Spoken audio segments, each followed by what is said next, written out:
afternoon. I'm Holly Holman. I'm General Counsel of the Baptist Joint Committee for Religious Liberty, and it is my honor to welcome you all to the second of the 3 lectures in this 2012 Sheridan Lecture Series with our distinguished lecturer, Dr. Frank Lambert, historian, academic, and friend of religious liberty from Purdue University. It's been a delight to get to know Dr. Lambert during his time here and his wife, Beth, and I know all of you will enjoy this lecture. As those of you saw this morning, he is a professor who can give a very informative lecture, but also in a way that's engaging and accessible, and we're all looking forward to hearing again from him tonight. I imagine it is just that kind of professor or other leader that the Sheridans had in mind when they endowed this lectureship series. Buddy and Kay Sheridan, no strangers to this community. They've influenced people to get the facts, learn as much as you can, develop yourself, and follow your passions in ways that are honorable.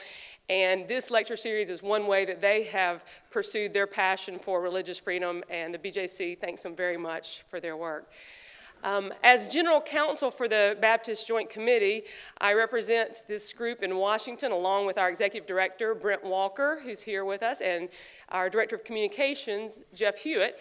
And this is our 3rd time now to be on this beautiful Mercer University campus. It's an honor to co-host this series with them.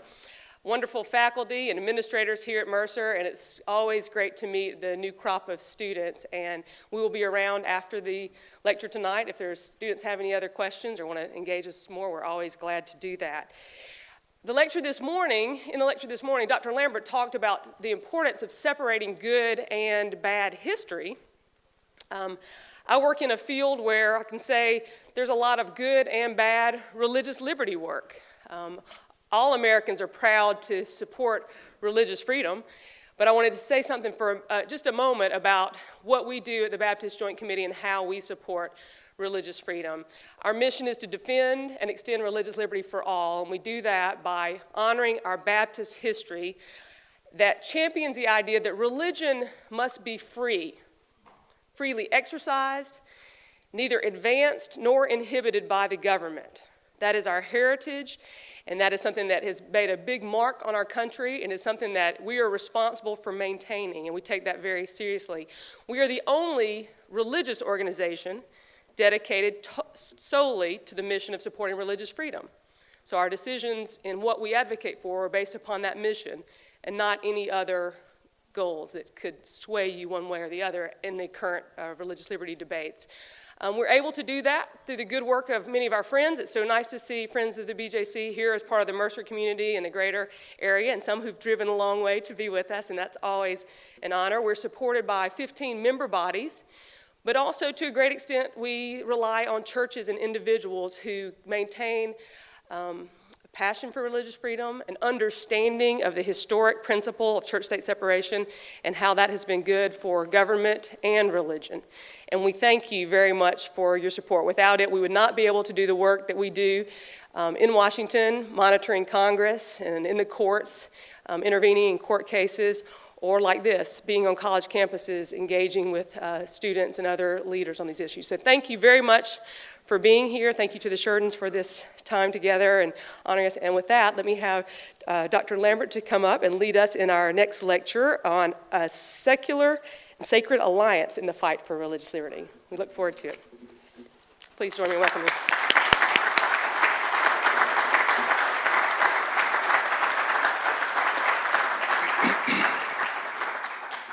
Well, it's delightful to see so many of you who were here this morning actually return. That's always flattering when you see that. And I'm delighted to see students. And let me just give you a couple freebies here. Pay close attention in the first 3 minutes.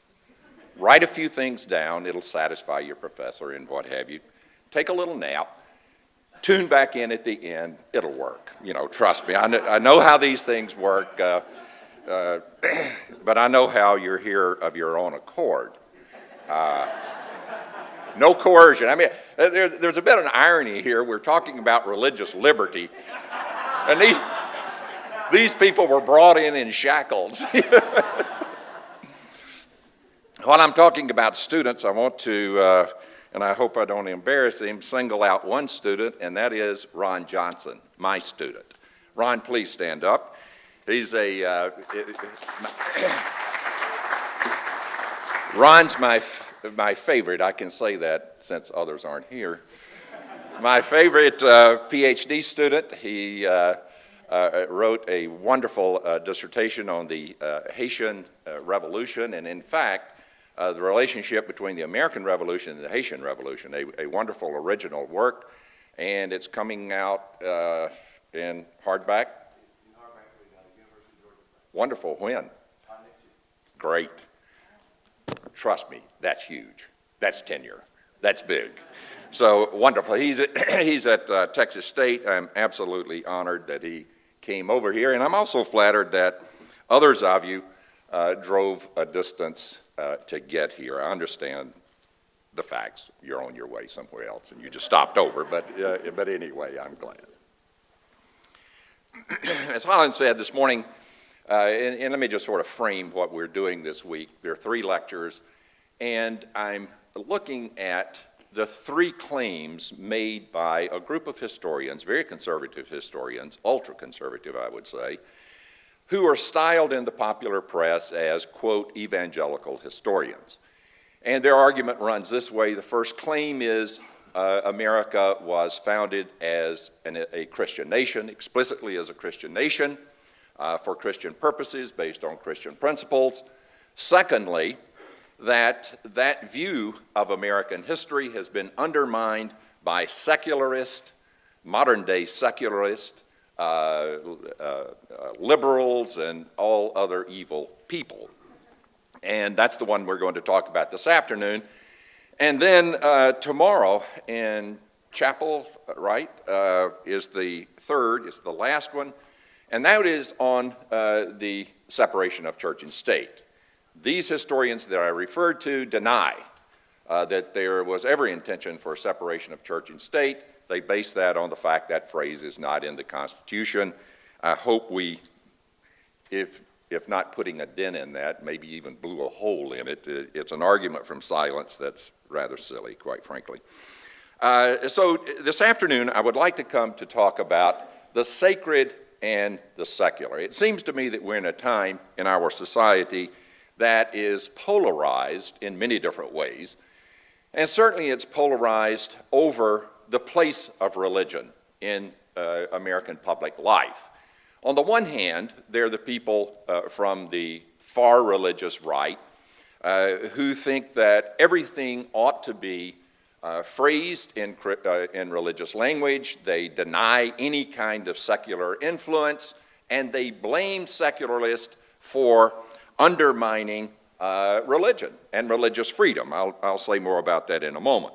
On the other hand, are secularists who want to deny that religion has played an important part in American history, which is equally ridiculous and distorted.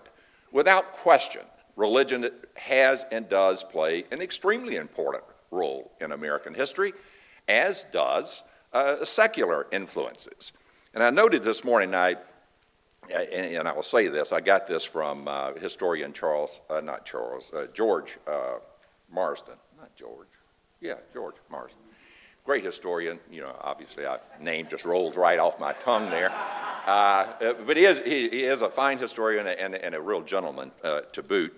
I steal this from him, and I might say that historians, or at least this one, is really unoriginal. I seldom ever have original ideas, so everything comes from somebody else, and this comes from George Marsden, who notes that from the beginning, from the founding of America, even in the colonial period, that America is deeply sacred and deeply secular. And you don't understand America until you understand both of those. Sometimes they're in tension. Sometimes they're in tension within individuals. Sometimes there's much more cooperation. Unfortunately, what is happening today, it seems to be in this polarizing atmosphere, that we're taking a view of either or history. And history doesn't work that way. History doesn't work that way. It is both and. And I hope that in our discussion this afternoon, we can talk about the importance of both sacred influences and secular influences. Let me just problematize this a bit further. Foreigners are absolutely mystified by American culture.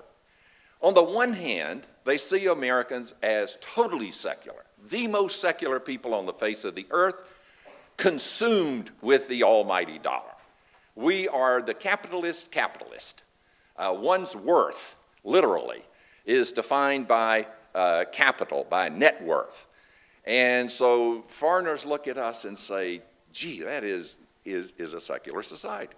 On the other hand, especially every 4 years, they look at our presidential elections. They listen to all the religious rhetoric, good and bad and indifferent, and they can't understand it.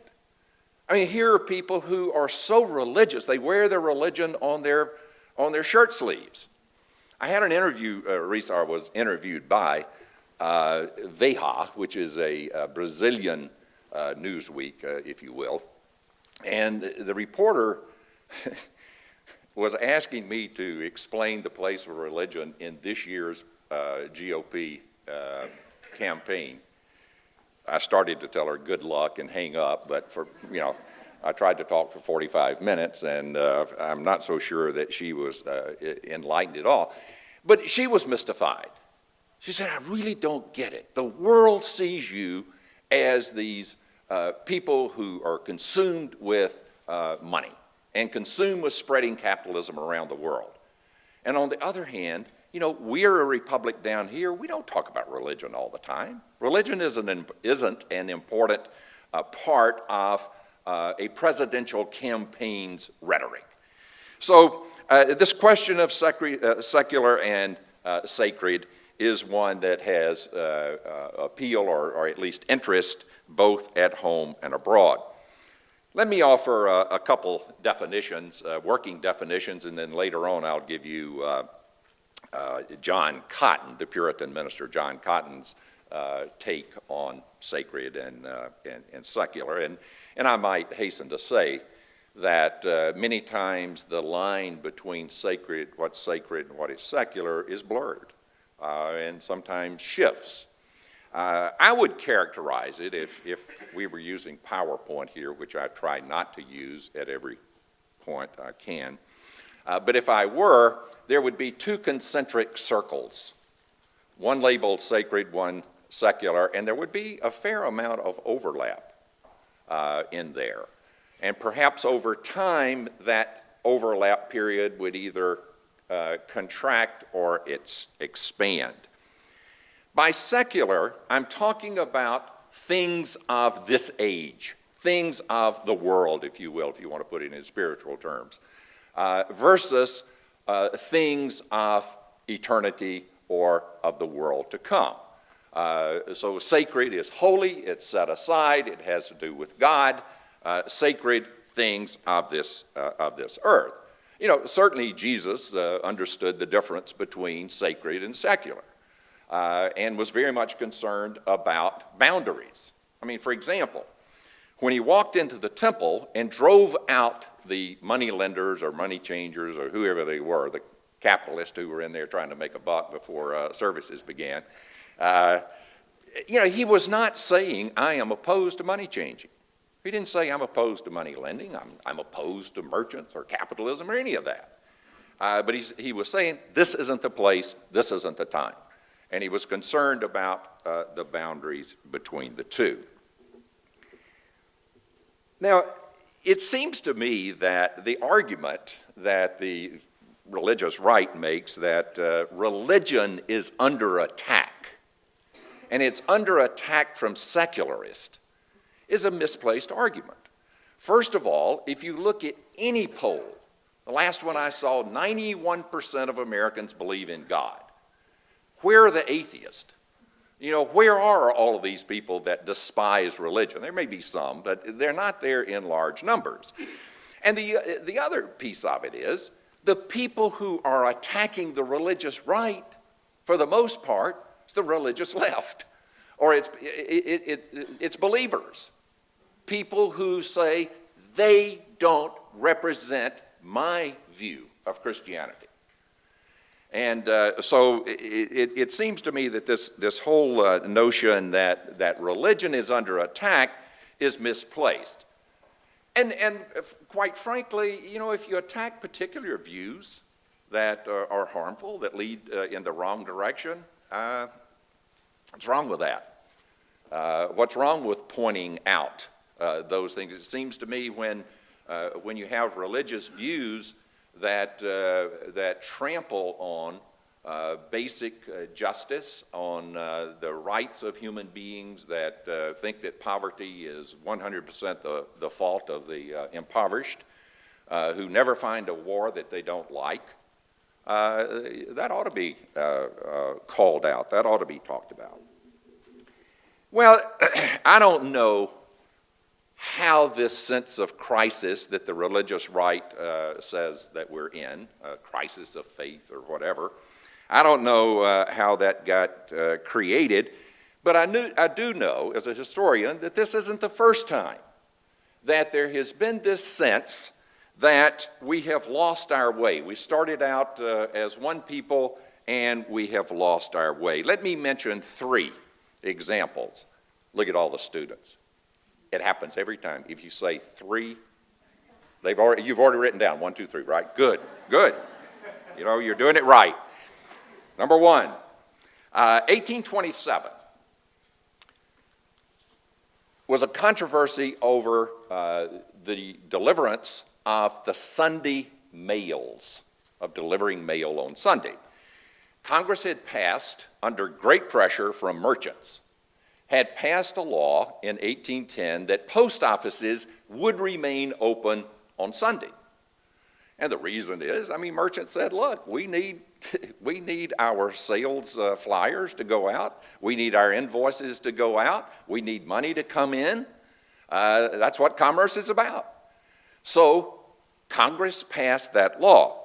Well, there was a hue and cry, primarily from religious leaders. And one leader, a guy by the name of Ezra Stiles Ely, great name. And students, again, if you ever have a male child, you might want to consider naming him Ezra Stiles Ely. He was a Presbyterian minister, and he decided that what we need is a Christian political party. That we can't have a secular society making these kinds of decisions, and we need a Christian party led by Christian men that would make sure that only Christians are elected to highest office and would then operate in only Christian ways, and we would never have this kind of problem again. I'm proud to say that Baptists led the way, as did a lot of other people, in opposing that. In opposing what they thought was an interference in civil proceedings, and said, no, we're opposed to this exclusive notion of a Christian party. We see it as divisive. Again, it's putting people of faith against people against these merchants. And of course, those aren't exclusive. Many merchants were people of faith as well. The second instance, 1864, another time of crisis, obviously. This is in the midst of the Civil War. There was a group called the National Reform Association, made up of primarily Presbyterian ministers, but also some lay people, and they were very concerned about what had happened to the nation. Here we are split apart. That more perfect union was in disarray. Why? Well, they said it was because the country had turned its back on God, on religion, and we must do something about that. And what they wanted to do was to put forth a constitutional amendment. It's called the Christian Amendment, or sometimes the Sovereignty of God Amendment.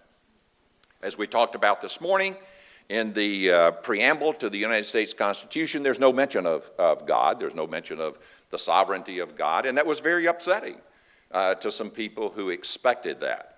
So here was a movement in 1864 that said, let's correct that, let's have the constitutional amendment. Again, Baptists and others, in the name of religious freedom and concerned about the government being involved in defining what is Christian, opposed it. It did not pass. And then finally, 1955, another crisis. It's the Cold War. And that was when Congress, with full endorsement by President Eisenhower, changed the motto. The motto was a product of the Enlightenment, and we'll talk about the Enlightenment in a moment. But the motto was "E pluribus unum," out of many one. And Benjamin Franklin, Thomas Jefferson, and others had put that together. And so here we are in the middle of the Red Scare. We're in the middle of the Cold War. It's godless communism against God-fearing Americans, and we need to reflect that in our motto. And so the motto was changed in God We Trust. Now, I'm not saying we should or shouldn't have done that, but I am saying that took place in a time of crisis. That took place when people were fearful, not when they were confident. Well, as much as the people of faith accuse secularists of all that's wrong about America, it goes the other way as well. I had a bit of a tiff in print with the late Christopher Hitchens, fine historian, very provocative historian. His last work before he died really made the argument that pretty much anything bad that has happened in history happened because of religion. Well, that's a bit deterministic, that's a bit reductionistic. He had argued, I'd done a book on Barbary Wars, and he accused me of being a reductionist in making an argument that it was all about, or primarily about, commerce. And he said, oh no, it's all about religion. All problems are all about religion. So, this door swings both ways on sacred and secular. Well, let's get to something to wake up our students a bit, and that's 1752, and Benjamin Franklin goes flying his kite. Now, Franklin was self-educated, an autodidact, as we call it. And by the way, students over there, if you want to learn how to be a really good writer, follow the practice of Benjamin Franklin. Benjamin Franklin was in London. He picked up essays from The Spectator, and he copied them, word for word. He'd go back to his room and he'd copy them over and over. Then he would try to produce them without looking at the text. And he paid attention to form. What's in an essay? What's the structure of an essay? Then he started writing original essays, and then he got rich. So think about that. Benjamin Franklin was a person that was curious about the world about him. He, Thomas Jefferson, many others at the time who were products of the Enlightenment, and I will get around to defining that in a moment, believed that, first of all, they believed in God. They believed that God created everything. They believed in a natural order. They believed that it was an orderly universe that operated according to God's laws, natural laws, and they wanted to understand those. As a matter of fact, they believed that nature was revelation. Scripture's revelation, but so is nature. And if you read nature, you read the hand of God at work. Well, on the other hand, Franklin believed that lightning, which was a scourge in the 18th century, not only in the colonies, but in Europe. I mean, if there's a lightning strike, and it hits a building in Boston. This happened to Boston several times. The place is burned down. If there's a wind, it just burns to the ground. London had some terrible fires, swept through all of London. So lightning was a real scourge. Now, the Puritans believed that lightning was a divine instrument. It was supernatural. When lightning occurred, God was sending a message. And what they would do, if Boston burned, a part of it burned, the next day they would have a day of fasting, a day of prayer, and they would look to themselves, what have we done? What have we done that God is punishing us with lightning? Well, Franklin didn't see it that way. He said it's electricity. It's a natural phenomenon. And to demonstrate that, he flew his kite. Actually, I'm not going to go into the details of how to make the kite. It's pretty simple, but if you do that, you could get electrocuted. In fact, one poor guy in Holland tried to replicate Franklin's experiment. The good news is his kite was struck by lightning. The bad news is he died. He didn't read that part of Franklin's experiment that said, make sure you're standing inside the door of a building on dry ground. He missed that part. But from his experiment, Franklin concluded that lightning is a natural phenomenon. It's electricity. And as electricity, it has a current, it has a flow. It can be controlled. It can be grounded. From that, he came up with a very simple, but one of the epic inventions, the lightning rod. Put it on buildings, run a ground into the ground. Lightning hits the rod, the tallest part of the building, and it goes harmlessly in the ground. John Adams, in 1752, was a student at Harvard. And he, in his diary, talks about the reaction to Franklin's lightning rods. And it's fascinating, and it really highlights this tension between sacred and secular. Many of the people saw Franklin's invention as wonderful, and they immediately put lightning rods up all over town. Some ministers did, others didn't. Others said, you're toying with God's instrument. You are interfering with God's work. Therefore, we don't want anything to do with it, and they didn't put it up. We see some of that today, the reluctance to embrace science, and that somehow science, somehow the understanding that comes from knowing nature is antithetical to God or antithetical to religion. I have a hard time seeing that. At the time, 1752, Harvard had two major chairs. There was a chair of theology and a chair of natural philosophy. And each saw the world differently. Each had different emphases. The theology focusing on the supernatural, and the natural philosophy on the secular. The religious right, or these historians that we talked about this morning, want nothing to do with the Enlightenment, with reason, with science. They want to see American history conceived solely as a sacred event. So I briefly want to rush ahead to 1776 before I come back into the middle of the 18th century. And I want to go to the preamble of the Constitution. That sets forth the purposes of this new government, this new republic. And bear in mind this notion that we just heard. The United States was conceived as a sacred state, a Christian state. Well, let me give you, and this will be familiar to most of you. If it isn't, nod your head that it is, students. In the preamble, we the people of the United States, in order what? Form a more perfect union. That's number one. And why is it number one? It's the immediate need that the delegates saw. Now, we like to lionize these delegates. They see, they were more concerned about us in 2012 than they were themselves. Baloney. They had big problems, and they were trying to solve the problems. The Constitution that they were under, the Articles of Confederation, didn't work. Absolutely didn't work. The country was bankrupt. The country was weak. It was beset on all sides by more powerful foes, and there's no army, there's no navy, there's no money to provide for those. So in order to form a more perfect union, that begins. The second one, establish justice.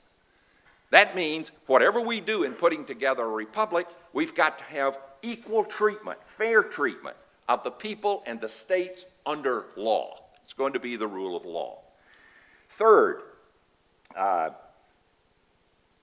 me add before I leave equal justice, this really was touchy at the Constitutional Convention, quite frankly, because of the sectional split over slavery, and it was there then. Madison said, biggest split in the Constitutional Convention was not large state, small state. Planters in the South, slave-owning planters in the South, and merchants in the North.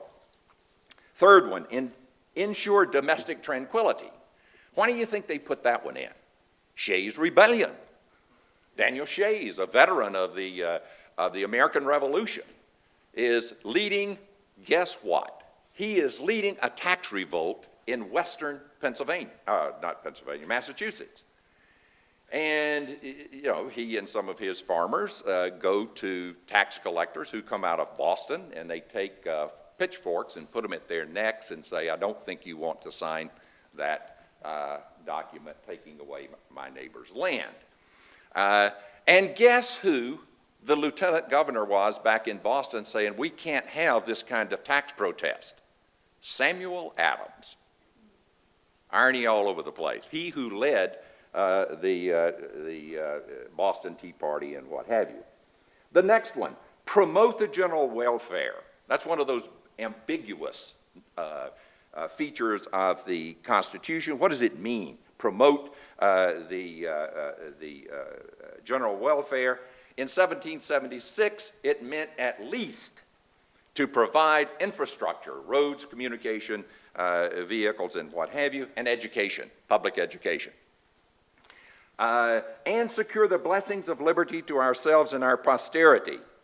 The whole purpose of putting together a much stronger government, and the Constitution was much stronger than what had existed before. It was very powerful. But the purpose of it was to safeguard liberty. I mean, the Declaration of Independence talks about natural rights that people have. Well, that's all well and good, but if you don't have a strong enough government to protect those natural rights, it's an empty promise. So I really have difficulty accepting the argument that the United States Constitution is a prime example of a Calvinist document creating a religious society. From the very beginning of American settlement, or that is European settlement of America, there were twin objectives. I mean, if you look at, this morning we talked about Massachusetts Bay Colony as a holy commonwealth, a Christian commonwealth. But in that commonwealth, there was a dual pursuit, and it was a pursuit of piety and profits. Piety and profits. And we talked about how those clashed in the form of the merchant Robert Kane. So we have both of these from the very beginning. Now, John Cotton, who was a leading Puritan divine, wrote a sermon called A Discourse About Civil Government in a New Plantation Whose Design is Religion. So what should civil government look like in a holy commonwealth?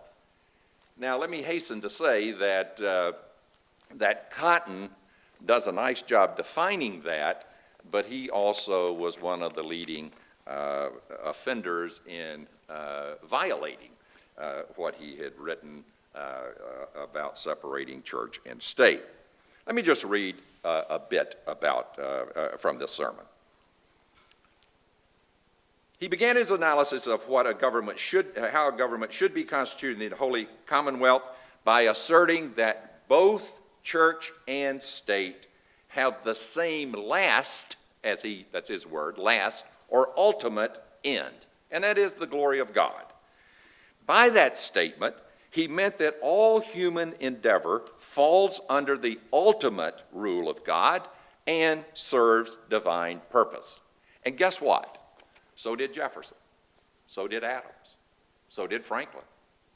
I mean, when Jefferson talks about in the Declaration of Independence natural rights, those come from God. So there's this overarching rule of God.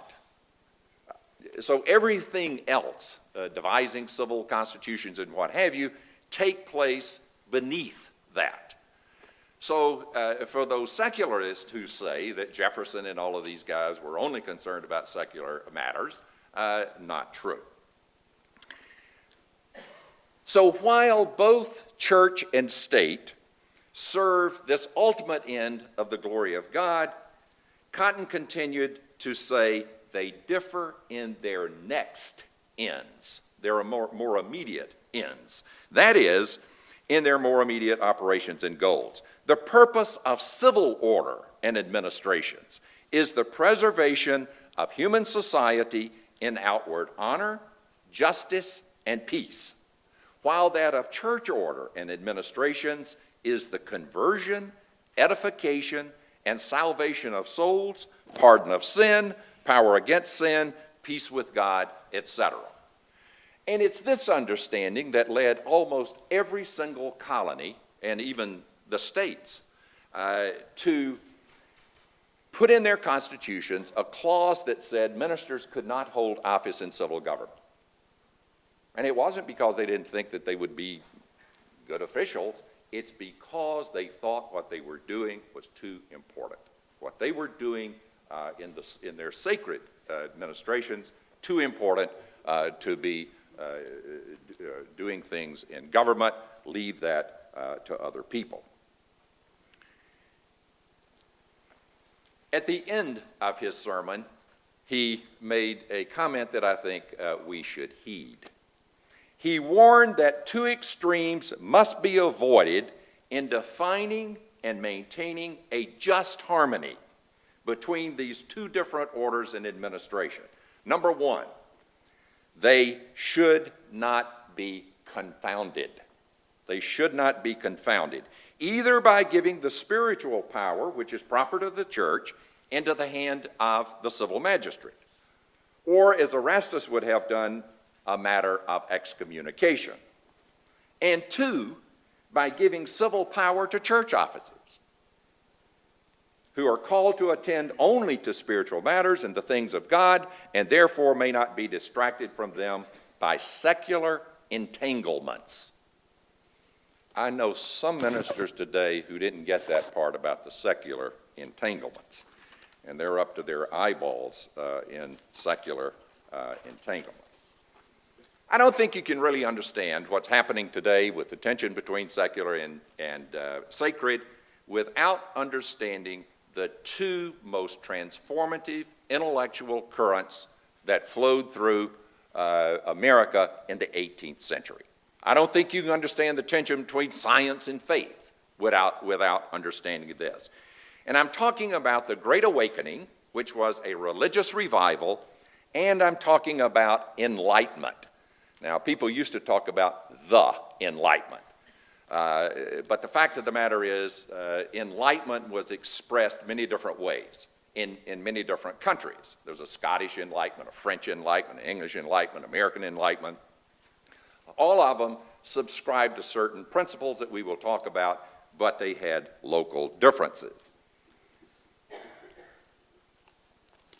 Before I talk about each one separately, let me make a comment about what they shared in common, about what they had in common. If you want to understand why America is so consumed with the individual and individual freedom, you can't go to a better place than to look at both the Awakening and the Enlightenment. Now, the Awakening, both of them, by the way, challenged traditional thought. Both of them challenged received wisdom. Just because it was handed down through the church, just because some famous person said it, just because it has prestigious authority behind it, doesn't make it so. In the matter of the Awakening, an evangelical revival, the center was individual experience.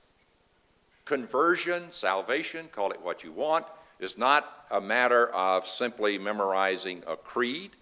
It's not the acceptance of doctrine. It's not what the church says it is. It is a highly intensive personal experience. So experience is at the center of the Awakening. Experience is also the center of Enlightenment. The Enlightenment refused to say things are the way they are in the world, things are the way they are in nature, because that's the way God wanted them. Human society is the way it is because God wanted it that way. And if you think about what has happened in history using that logic, women are inferior, that's the way God wanted it. Races are in an array of hierarchy from inferior to superior, that's the way God wanted it, or that's just the natural order. Very convenient argument. And Enlightenment thinkers said, no way. These aren't brought about by God, or they're not brought about as an essential part of nature. They developed out of history. Somebody enslaved people. Somebody said somebody else was the other. Somebody said that this was inferior or that was superior. And it might interest you to know some of our founders, some of the most erudite founders engaged in that kind of pseudoscience. Thomas Jefferson, for example. Thomas Jefferson had a hierarchy of races. Guess who was at the top? Caucasians. They're at the top, boys, we got it. And then Native Americans, I think, were somewhere in the middle. He said that they had a funny smell, so surely that meant that they couldn't be superior. Africans, and this is brilliant, most Africans were enslaved, had no rights, had no opportunity of education, so he relegated them to the bottom, as if that's just the way things are. So he made an essentialist argument when in fact it was a historical argument. Well, let's look a little closer at both the Great Awakening and the Enlightenment. The Great Awakening, as I said, was an evangelical revival with deep roots in Germany, central Germany. And people there, very close to where Martin Luther started the Reformation, at the end of the 17th century were not very happy with how the Reformation had played out. So they wanted a deeper faith, and they wanted a more active faith. And so in their minds, they wanted to take the Reformation to the next level. And so they began in very small groups called Pietists. And they had a very deep faith, and it was not just a matter of having more prayer meetings or more worship services or what have you. Out of this small band of believers, they created the largest pharmacy in all of Europe. They were sending drugs around the world. They had the largest printing press, sending not just the Bible, but other materials all around the world. It was absolutely magnificent. Spread from there to England, Charles Wesley, John Wesley, deeply, deeply affected by the awakening. One of Wesley's disciples, George Whitefield, came over to America as an itinerant preacher, and we had an American version of the Great Awakening. It was based on a simple message, a very simple message. In fact, Whitefield said, there is one thing needful. Forget about all of the doctrine, forget about all of the creeds, forget about all of that. The one thing needful is a spiritual new birth, a spiritual new birth. When he itinerated, when he went around from place to place, he did something else through the awakening. He introduced religious choice in America. I mean, prior to the Great Awakening, if you wanted to worship on a Sunday, you went to the parish church. That was it. It was the only game in town. So you would go there. Now with the awakening, in the churchyard would be an itinerant preacher. You could stop off and listen to him, or you could go into the church.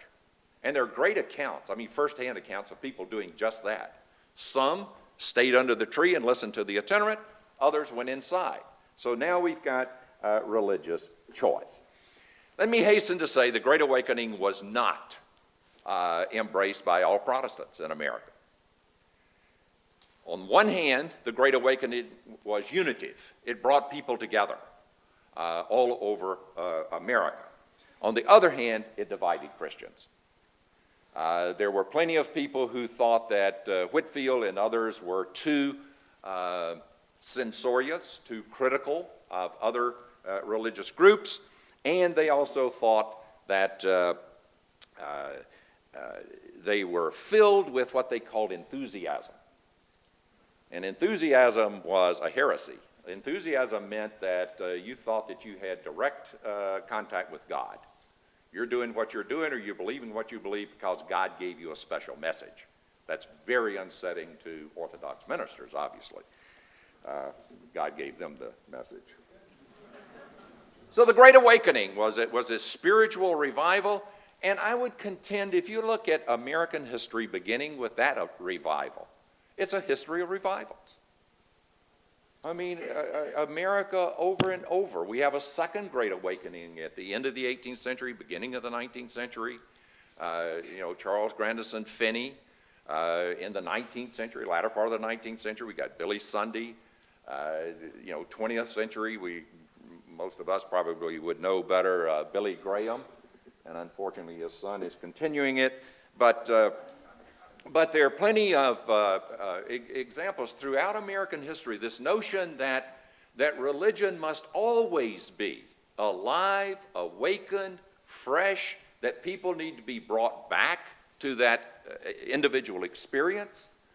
And I would contend, when foreigners say, we don't understand you people, you worship the almighty dollar, and yet you're so religious, part of it is religious because of all of the revival fervor. And also religious because of religious freedom. Americans don't have to toe the line. If they don't like an official church, which we don't have, they can go invent a new church. In fact, if you look at the fastest growing churches today, there aren't denominations, they're independent churches that people form. Well, at the same time that was going on, there was this thing called Enlightenment. And it's occurring about the same time in the 18th century. Interestingly enough, both of these movements had their origins in Europe. Now, we as Americans like to think that, we're exceptional and what have you. Well, maybe we are, but we got the basic building blocks from somewhere else. And there's nothing wrong with that. And the Enlightenment certainly was that. Let me give you a definition of Enlightenment. The one I like best is the one coming from, holy smokes, good grief. Let me give you very quickly, I have no idea, I'm sorry.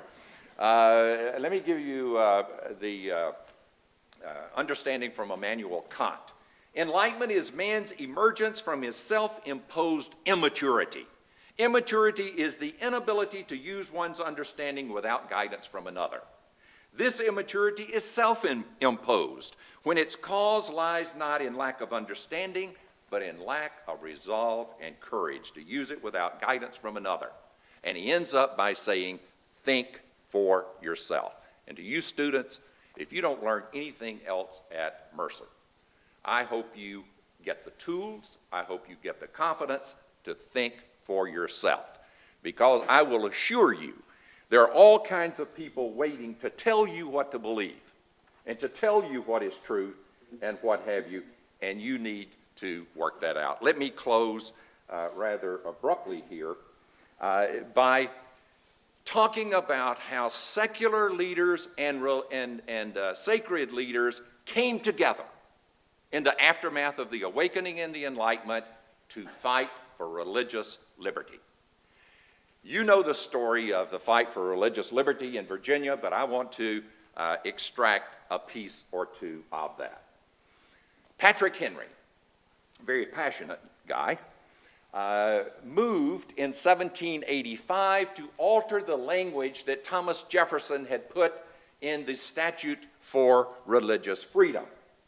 Jefferson had put in his draft, he had made a reference to, quote, the holy author of our religion. And Patrick Henry said, no, we don't want that language. That's too Enlightenment, that's too deistic. We want in the name of Jesus Christ, explicitly.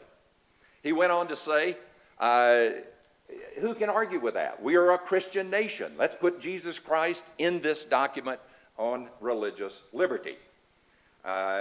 He thought that it was a good political move. He couldn't believe that anybody would object to it, but he underestimated James Madison, who was on his feet in a flash. "No way," said Madison. "No way." Now, he subscribed to Lockean liberalism, the centrality of the individual, and opposed any tyranny over the individual, including tyranny of the majority, including religious tyranny. And so he said, you say Jesus Christ, you say Christian. Whose Christianity? Who defines it?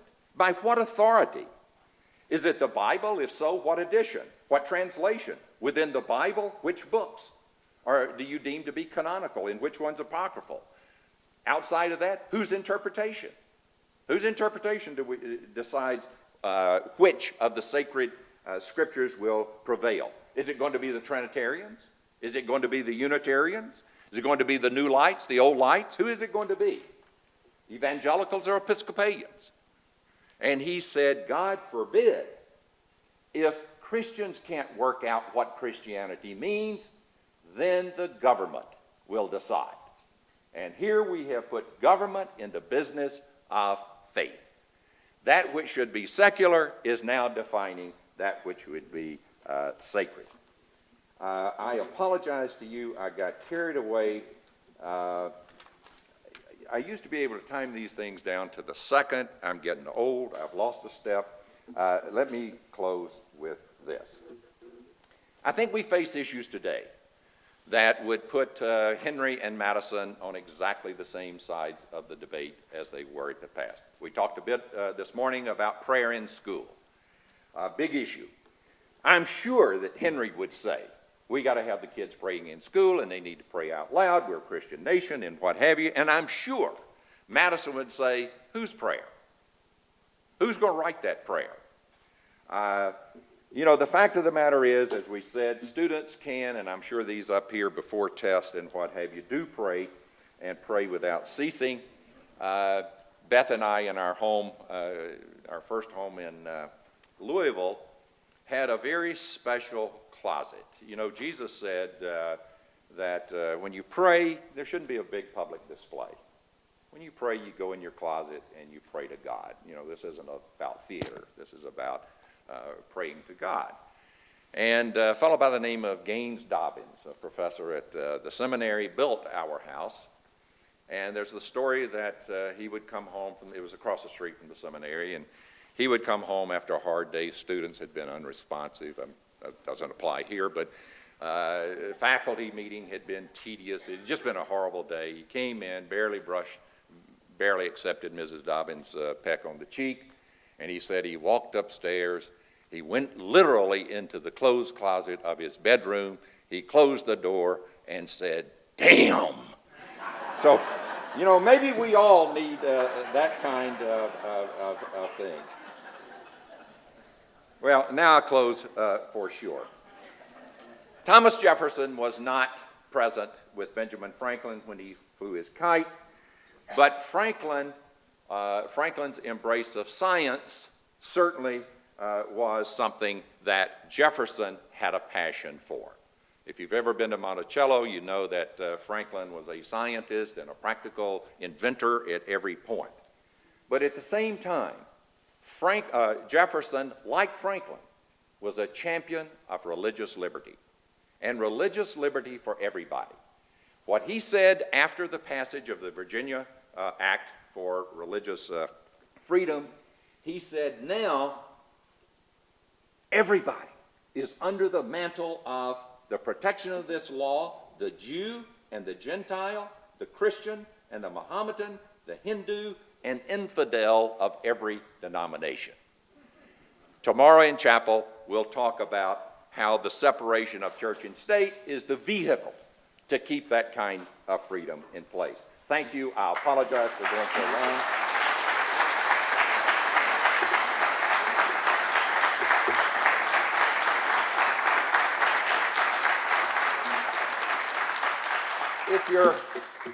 If your patience and endurance and body can handle it, I'll stay and entertain any questions you might have. Yes. This might pertain more to your election tomorrow about the separation of church and state, but do you think, and this is, I'm taking a class on presidential primaries, so this might kind of relate to that, but do you think, like, the current Republican Party, do you think they've kind of gone over this balance of, the different imbalance between secularism and the sacredness? Do you think they've kind of crossed over with the issues that they've kind of taken on as a party? Well, I do think this. We made a distinction this morning. There's separation of church and state, which is a constitutional principle. However, religion and politics is another matter. I mean, people of faith vote, they hold office, and what have you. Without question, in the GOP primaries, there have been 3 or 4 candidates who have made their religion the center of their campaigns. And incidentally, all 4 of them made their opponents, the successful guy, made his religion the center of things. I take some encouragement, by the way, from that here are Republicans, and the most conservative Republicans trying their best to trip up a guy over his religion and putting candidate after candidate out there waving the Bible or waving their faith or wearing their faith on the sleeve, and they fail. I don't know what that means. It might simply mean that Americans are more interested in jobs or more interested in other things. Or it might mean that Americans say, I really don't care what your beliefs are. I want to know what your policies are. I want to know what you're going to do. Benjamin Franklin said that when you have politicians who wave their religion around, that is so easily led into hypocrisy. You can say anything. Mark Twain has this great notion in Gilded Age. He has a candidate who is telling his sidekick how to get elected. And he said, you give them a little religion. You talk a little bit about religion. You talk to them about what they want to hear. And you sugarcoat it with religion. They'll believe anything you tell them. I don't know if that answered your question. Yes? Some have made the argument that one of the reasons we have 2 clauses in the First Amendment ensuring religious liberty, no establishment, free exercise, is because of the confluence of the sacred and the secular preceding it. The heritage of the awakening finding expression in the free exercise clause, and the heritage of the Enlightenment finding expression in the no establishment clause. And those 2 came together. And I think there's something to that. I think there's something to that, and thank you for bringing that up. I think that perfectly illustrates what I was trying to say at the beginning, and that is this clear demarcation between sacred and secular is something of a myth. The free exercise clause, to me, speaks to how important the founders thought religion was, quite frankly. They could not imagine a republic based on virtuous citizens that did not have under it a religious foundation, if for no other reasons than to teach morality. They couldn't understand. I mean, who in the world would try to put together something like that? There's a great exchange in the letters between Jefferson and Adams later on. Adams wondered what the world would be like without religion. And Jefferson replied and said, well, it depends on what you're talking about with religion. If it's narrow religion that insists on my way or the highway kind of thing, I think it'd be a pretty good world. But if it is genuine religion, freely expressed, underpinning morality, then I think it would be a sad world indeed without religion. And clearly, So one of the arguments that is made by some evangelicals is they use a language that talks about worldviews. right. And so secularism is a worldview Right. that is put in contrast with Right. a sacred worldview. And so then they are put in competition with each other because then, and that I think influences how then they can frame their arguments. Exactly, and I hope I didn't mislead. I mean, there are secularists. I mean, there are people who says that, what you see before you, that's all there is. There is no Satan. I mean, clearly there are some people there. I think they're pretty few. I think people confuse secular and secularist. A lot of people are concerned about the secular. Christians, I'm concerned about the secular taxes and jobs and all kinds of things.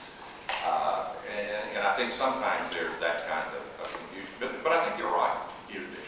The thing that I resent is somebody feeling free to label me a secularist or a secularist.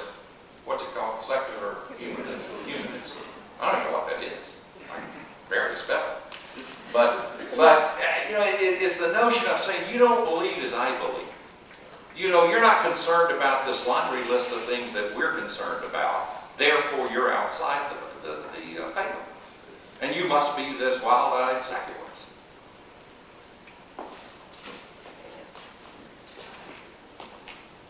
Any other questions?